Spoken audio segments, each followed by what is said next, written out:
ሰላም ጤና ይስጥልኝ። እንደምን ዋላችሁ? ከዕለቱ አስፈላጊ ዜናዎች ጋር እኔ የቅመሞች ተወካይ አባል ወርቄ ነኝ።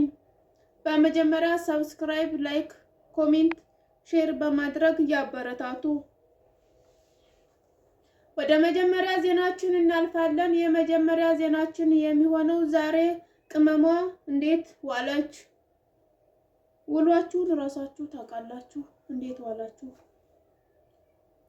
ማታ አምሽታ ተኝታ በጠዋት አላርም ሲቀሰቅሳት ተናደደች።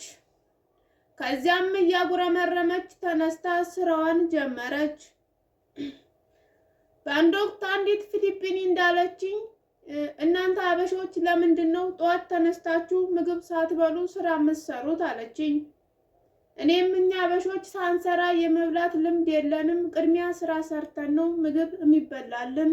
እንደናንተ ዝም ብለን ጠዋት ተነስተን የመብላት ልምድ ባህልም የለንም፣ ቅድሚያ ለስራ ነው የምንሰጠው አልኳት።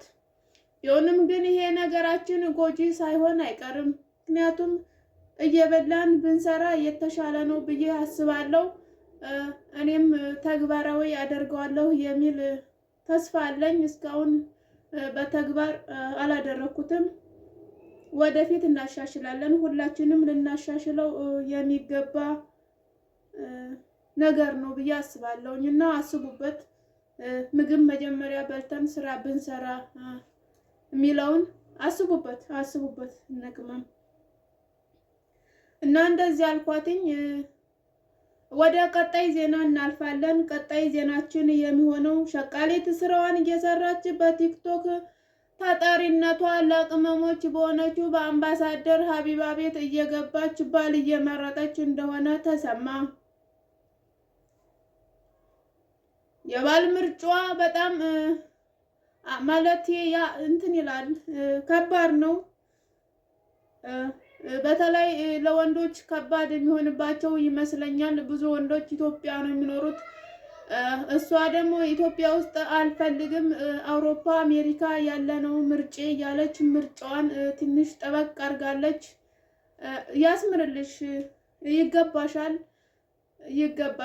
ምክንያቱም እንደምንሰማው ከሆነ ኢትዮጵያ ያሉ ወንዶች ሸቃሊትን ሊበዘብዟት፣ ሊያልቧት፣ እንለባት፣ እነዚህ እንበላት የሚሉ ወሬዎች እየተሰሙ ነው።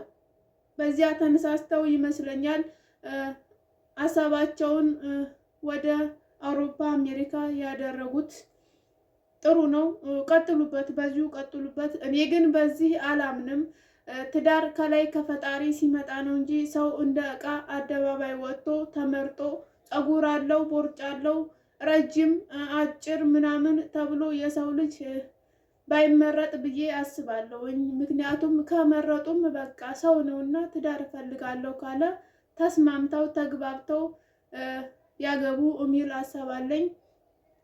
ሆኖም ግን መርጫት አለው፣ ምርጫዬ ናት፣ ምርጫዬ ነው ካሉ በኋላ አገባሃለሁ፣ አገባሻለሁ ተባብለው ሀቢባ ቤት ተግባብተው ከተለያዩ በኋላ በውስጥ ለውስጥ መስመራቸው እንደወስድሽ ወይም እንደወስድ የሚያህል ክፈለኝ የሚልም ሀሳብ እየመጣ እንደሆነ ጭምጭምታ እየተሰማ ነው። እንግዲህ በዚህ ጉዳይ አምባሳደር ሀቢባ ናት የሆነ ነገር ሀሳብ መስጠት ያለባት፣ ትሰጣለች የሚልም ጭምጭምታዎች ተሰምተዋል። ምክንያቱም እሷ ቤት ነው ሁሉም ነገር የመጣው። ይህን ነገርም እሷው ናት ማስተካከል ያለባት። ሰው እንዴት አግብቼ ወስዳታለሁ ካለ በኋላ ውስጡን እንዴት ገንዘብ ክፈሉኝ ይላል? ለምን?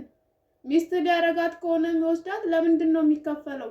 እሷስ ልታገበው ከሆነ ለምንድን ነው? ሄዶ ባሏ ሊሆን ከሆነ ለምንድን ነው የሚከፍለው? ለምን? ይሄ እኮ ምን ባል ሆነ? ከፍሏት ከሆነ የምትወስደው እኮ በቃ ይሄ ባል አይደለም፣ ለስራ ነው የምትወስደው ማለት ነው፣ ልታገባ አይደለም። እንደዚህ ነገሮች አሉ። እንግዲህ እስቲ አምባሳደሯ ምን እንደሚሉ የሚጠበቅ ይሆናል። በተረፈ ሸቃሊት ቀጥይበት። በዚሁ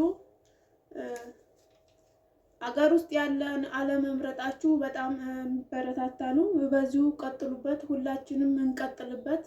አሪፍ ነው። ከስራ ጋር የሚሄድ ይሁን። ደግሞ አፍቅራችሁ ካላቅማችሁ ስራ መስራት አልቻልንም እዚሁ እንደተጋባን እዚሁ እንፋታም። እንደውም አንድ ዜና አለ። የሆነች ልጅ ከዚህ ቀደም ሀቢባ ቤት ገብታ ከባሌ አስታርቂኝ፣ ኮራብኝ፣ ተንጠባረረብኝ ስትል ነበር።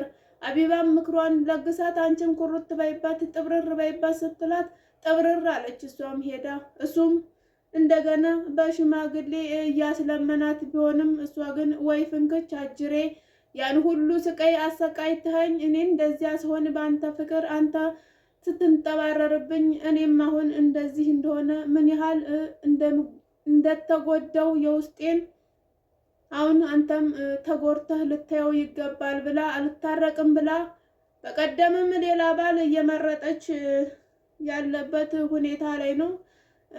እነዚህ ነገሮች እንግዲህ ያሳስባሉ። ምክንያቱም እዚያው ፍትት እዚያው መጋባት እዚያው መፋታት ካለው ጥሩ ነው ብዬ አላስብም። ሸቃሊት ዝም ብለሽ ስራሽን ብትሰሪ ሳያዋጣ አይቀርም እና ስራችሁን ስሩ። ራሳችሁን ጠብቁ። አታፍቅሩ። ለጊዜው ስራችሁን ካፈቀራችሁ ይበቃችኋል። እና ፍቅር ጥሩ ነው ብዬ አልመክርም። እኔ አልመክርም፣ በበኩሌ አልመክርም። ስራችሁን ስሩ። ስራ ነው የሚያዋጣው። በርቱ። ስላዳመጣችሁኝ አመሰግናለሁ። ቀጣይ ዜና እስከምንገናኝ ድረስ መልካም ጊዜ ይሁንላችሁ። አመሰግናለሁ። ላይክ አድርጉኝ፣ ሰብስክራይብ አበረታቱ። ሽኩራን። ምንድን ነው?